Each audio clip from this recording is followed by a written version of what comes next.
The day I made this beat, I had this sample, this vocal sample. For me, it was just a catchy melody, and I really love the tone of Julia Michaels' voice. I don't know, I think it was just something that spoke to me, I guess, and I thought that it would be cool to just flip it and make a track around it. Gang, gang. Posted with the gang, gang. Gang, gang. Pull up with the gang, gang. Gang, gang. Suit up with the gang, gang. Gang, gang. I be reppin' gang, gang. The sample actually comes from a song I did with Julia Michaels like 3 years ago. The sample was from the bridge section, and I really loved the melody, and I always planned on using it in a track or a beat.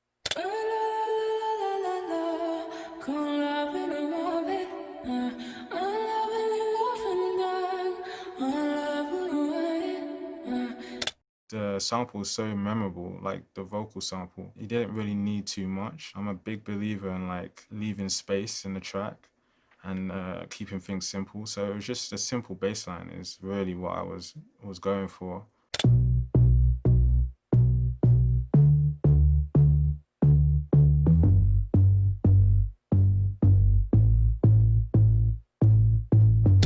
I got that from a simp called Silent. I think it just worked really well with the vocal, and it turned what was a ballad into something you could play in a club. It just gave it more rhythm. So after the bass line, I added like a high synth, just like a pluck noise. You know, the bass gave it a lot of low end, and I wanted to make sure there was some sort of like high frequency in there. So what came next was the chopped vocals. The original sample, I wanted to chop it up in the verses, so it wasn't the same thing all the way through. So this is the chopped vocals.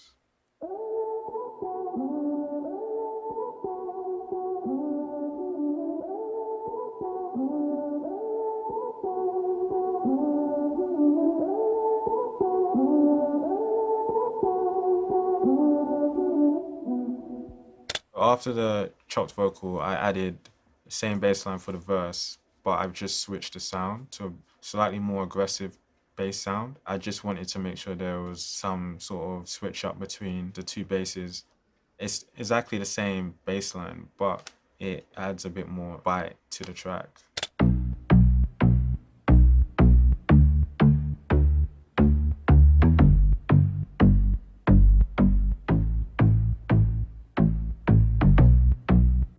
I used a sound called Bass Aiden in Silent for the verse bass. And for the chorus bass, I used a bass sound called Walkabout. So after the second bass, I just added like a basic snap. It just made sense to add the snap. It just fit the overall vibe of the track. So once I had all that, I wanted to move on to the drums. The percussion loop was from like a random pack that I found. I thought it sounded pretty cool, so I added it to the track. And then we have the kick. I think after adding everything else, that was the one thing it was missing. I think it gave the track a bit more bounce. I didn't want to go crazy on the drums. I wanted there to be a lot of space. I was quite like content with how the track sounded at this point. So this is what it all sounds like together.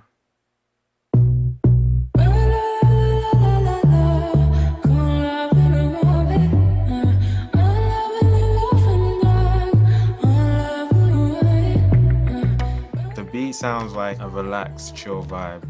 Maybe it's like in the summer, you're chilling with your friends or like cruising in a car. It's just like a very chilled, laid back kind of vibe. Me and Murder linked up and he came down to my studio. We worked on a few ideas. I was playing him a few things. I didn't actually mean to play him this, so I actually played it by mistake, and he heard it and then said, "What was that?" And so I pulled it up, and then he added his percussion and his hats and stuff and his kicks. I really liked it. I liked what he was doing. It sounded cool. We kept it very simple. 9 months later, I got a text from him saying we were on the Migos album. I know this might sound weird to say, I was just excited just to hear Migos on it. It was kind of different for them. It was kind of like they were going down a different road. So I was kind of happy that it was a track that I was a part of. As a producer, it's not always about showcasing every single skill that you have. Sometimes it's about scaling back and letting the artist do what they want to do over the track. So that's what I tried to do with this. I be rapping gang gang.